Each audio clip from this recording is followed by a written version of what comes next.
Sudah hampir malam ketika Rani menutup warung kelontongnya di depan rumah kosong yang telah lama terbengkalai. Posisinya yang tepat di depan rumah itu membuatnya sering merasa ada yang aneh setiap kali melintas di sana. Rumah tua itu sudah tak berpenghuni bertahun-tahun lamanya, dengan dinding yang mulai rapuh dan atap yang nyaris runtuh. Dari luar, rumah itu seperti cermin masa lalu, memancarkan aura kelam yang sulit dijelaskan. Rani tak pernah terlalu memikirkan tentang rumah itu. Sebagai pemilik warung kelontong yang selalu sibuk, dia lebih banyak fokus pada pelanggan yang datang membeli sembako atau sekedar duduk sebentar di depan warung, menikmati udara Surabaya yang hangat di malam hari. Namun, belakangan ini Rani merasa ada yang aneh. Keadaan rumah kosong itu semakin terlihat seperti tempat yang menyimpan banyak rahasia. Tak jarang, dia merasakan pandangan kosong dari jendela yang tak terawat, seperti ada seseorang yang mengamatinya dari dalam rumah. Hari itu, seperti biasa, Rani baru saja menutup warung. Langit gelap, dan suara kendaraan di jalan mulai menghilang, memberi kesan sepi yang lebih menekan. Ketika dia mematikan lampu warung, tiba-tiba terdengar suara pintu berderit pelan dari arah rumah kosong. Rani membeku sejenak. Dulu, suara itu pernah terdengar beberapa kali, tetapi dia selalu menganggapnya sebagai angin yang berhembus lewat celah-celah kayu yang rapuh. Kali ini, entah kenapa, suara itu terasa berbeda. Rani merasa penasaran. Dia menatap rumah kosong itu, menyadari bahwa tidak ada satupun orang yang tinggal di sana selama bertahun-tahun. Rumah itu milik seorang pria tua yang diketahui sudah lama meninggal, dan sejak saat itu tidak ada lagi yang datang atau pergi. Keberadaan rumah itu menjadi topik pembicaraan yang jarang dibicarakan. Meski ada desas-desus yang beredar mengenai kejadian aneh yang terjadi di sana beberapa dekade lalu. Dengan langkah hati-hati, Rani berjalan mendekat ke pagar rumah kosong. Matanya terpaku pada jendela yang tampaknya semakin gelap. Meskipun lampu jalanan di luar cukup terang, ada sesuatu yang menarik perhatiannya, sesuatu yang tidak biasa. Rani memutuskan untuk mendekat, meskipun hati kecilnya memberontak. Suara deritan pintu itu semakin terdengar jelas. Saat itu, pikirannya bertanya-tanya, apakah ada orang yang diam-diam masuk ke rumah tersebut.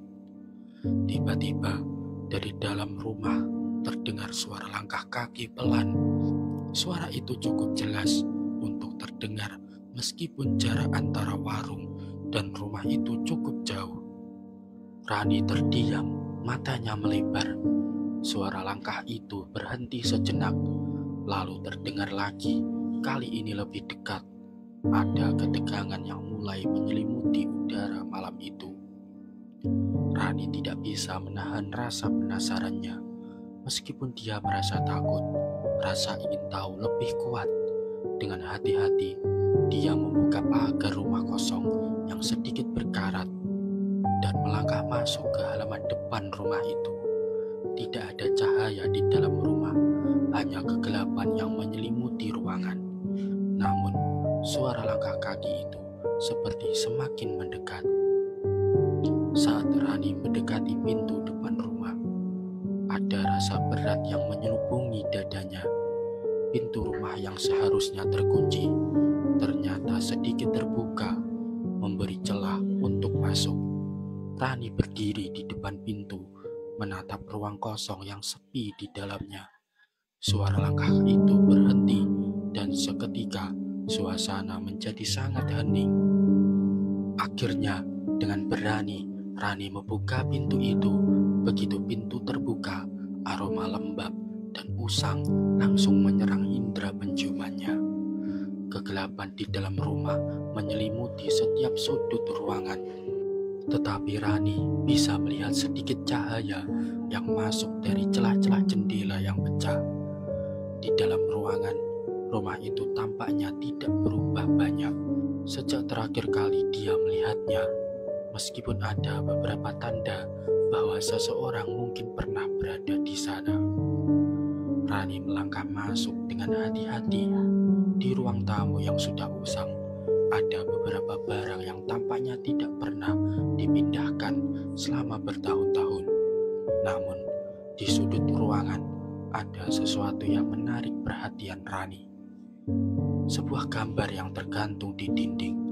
Gambar seorang pria tua dengan ekspresi suram, mirip dengan orang dulu yang tinggal di rumah itu. Rani mendekat, dan saat dia melihat lebih dekat, dia merasa seperti ada sesuatu yang aneh tentang gambar itu. Matanya mengikuti wajah pria itu, dan saat itu dia merasa seolah-olah pria dalam gambar itu sedang memandangnya. Langkah-langkah Rani semakin mantap, namun saat dia hampir sampai di meja di sudut ruangan, terdengar suara keras dari lantai atas rumah. Suara langkah kaki berat yang seakan-akan mengguncang rumah. Rani terkejut, namun dia berusaha tenang. Tidak mungkin ada orang di sini, pikirnya dalam hati. Tidak mungkin, tetapi suara itu semakin keras, makin mendekat dari lantai atas. Rani merasa seolah-olah waktu berhenti. Di luar, udara malam itu semakin dingin, dan suara derap langkah itu semakin jelas. Dia menoleh ke arah tangga yang mengarah ke lantai atas. Rasa takut yang tak bisa dijelaskan mulai menyelubungi tubuhnya. Ada sesuatu yang tidak beres, dan suara langkah itu membuktikannya. Dengan tangan yang gemetar, Rani mencoba melangkah ke arah tangga. Ketika tangannya menyentuh pegangan tangga yang usang, dia merasa ada sesuatu yang berbeda. Tangga itu sepertinya lebih rapuh dari sebelumnya, dan setiap langkah yang dia ambil terasa seperti mengganggu keseimbangan rumah tua itu. Namun, saat dia naik beberapa anak tangga, suara itu berhenti. Keheningan kembali menguasai rumah itu. Hati Rani berdebar kencang, dan dia berhenti sejenak untuk mengumpulkan keberanian. Tapi saat itu, dia melihat sebuah bayangan melintas di ujung atas tangga. Rani berdiri terpaku di tangga yang berderit pelan di bawah kakinya. Bayangan yang melintas itu cepat, namun cukup jelas untuk membuat darahnya berdesir. Bayangan itu melintas di ujung koridor lantai atas, lalu menghilang ke dalam kegelapan. Jantung Rani berdegup kencang, nafasnya tercekat. Tak ada pilihan lain, dia harus mengikutinya. Dengan tubuh yang terasa kaku dan langkah yang terasa semakin berat, Rani melanjutkan naik. Setiap anak tangga yang dia pijak berbunyi nyaring, seperti menyadarkan rumah akan ada keberadaannya. Namun, meskipun setiap langkah terasa menegangkan, rasa ingin tahunya mengalahkan rasa takut itu. Rani merasa seolah-olah ada yang memanggilnya dari atas.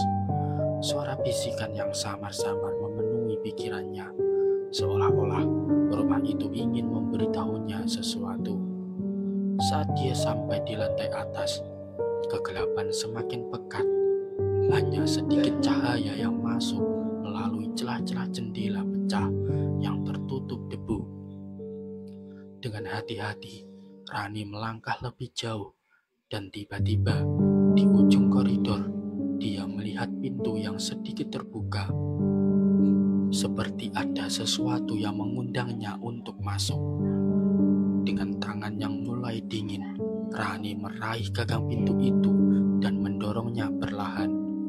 Begitu pintu itu terbuka sepenuhnya, sebuah ruangan kecil yang tidak banyak berubah menyambutnya. Sebuah meja kayu dengan kursi yang tampak sudah lapuk terletak di tengah ruangan.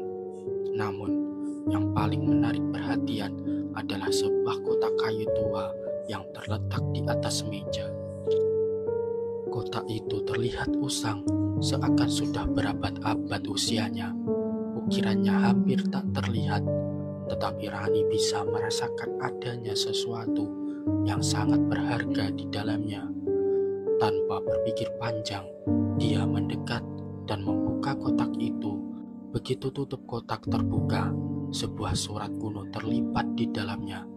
Surat itu sudah hampir hancur karena usianya, tetapi tulisan di atasnya masih bisa terbaca dengan jelas. Rani mengambil surat itu dengan tangan gemetar dan mulai membaca isinya.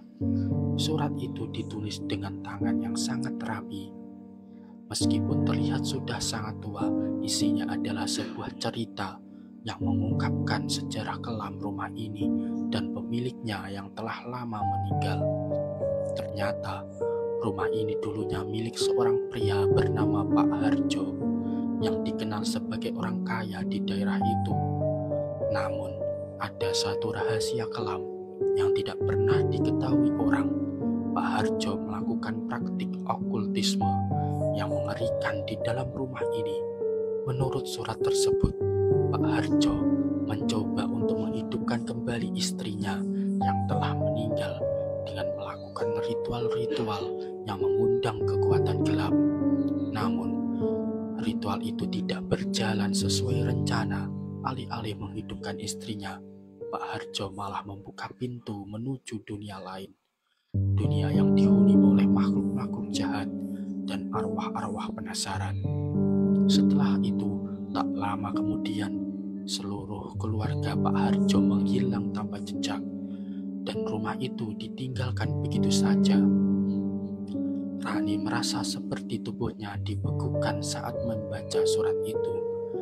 Dia menatap kotak kayu itu lagi dan merasa bahwa ada lebih banyak rahasia yang tersembunyi di dalamnya. Tiba-tiba, dari dalam kegelapan di sebelah ruangan terdengar suara bisikan halus. Rani menoleh, dan di sana, di sudut yang gelap, dia melihat sosok seorang pria tua berdiri. Wajahnya buram, hampir tidak bisa dikenali.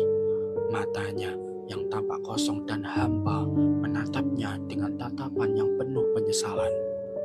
Pria itu membuka mulutnya, namun suara tidak terdengar seperti suara manusia biasa. "Pergi," kata pria itu dalam bisikan yang mengerikan. "Jangan lanjutkan apa yang sudah dimulai." Rani hampir tidak bisa bernapas. Rasa takutnya kembali mencekam. Namun dia tidak bisa bergerak. Sosok itu melangkah perlahan menuju Rani, dan setiap langkah yang diambilnya seolah menggetarkan seluruh rumah. Tak lama setelah itu, suara langkah itu berhenti, dan tubuh pria itu menghilang begitu saja, seolah ditelan kegelapan. Rani merasa ada yang sangat tidak beres. Surat yang dia baca, sosok pria itu, semuanya mengarah pada satu kesimpulan. Rumah ini masih dihantui oleh arwah-arwah yang terperangkap dalam ritual gelap yang dilakukan Pak Harjo. Semua yang terjadi sejak awal malam, suara langkah, bayangan, hingga sosok pria itu adalah pertanda bahwa tempat ini tidak bisa dibiarkan begitu saja. Dia tahu bahwa dia harus keluar dari rumah ini dan segera. Namun, saat Rani berbalik untuk meninggalkan ruangan, pintu yang tadinya terbuka tiba-tiba tertutup dengan keras, mengunci dirinya di dalam kegelapan total. Rani merasakan kehadiran sesuatu yang lebih besar dari sekadar arwah Pak Harjo. Sesuatu yang lebih mengerikan, yang seakan-akan memburu siapapun yang berani membuka pintu rahasia rumah itu. Dengan segenap tenaga, Rani berlari ke jendela, mencoba untuk membuka tirai yang telah lama terlupakan. Dengan suara keras, kaca jendela pecah, dan dia berhasil keluar dari rumah itu, merangkak melalui reruntuhan di sekitar jendela yang hancur. Begitu dia berada di luar, Rani jatuh terduduk, tak mampu bergerak lagi. Di malam yang gelap itu, suara bisikan yang sama terdengar kembali. Kali ini lebih dekat, seolah-olah datang dari dalam warung kelontongnya. Rani menatap rumah kosong itu dari kejauhan, dan meskipun dia berhasil keluar dengan selamat, dia tahu bahwa rahasia yang tersimpan di dalamnya tidak akan pernah pergi. Dan rumah itu, meskipun terbengkalai, akan tetap menyimpan rahasianya selamanya.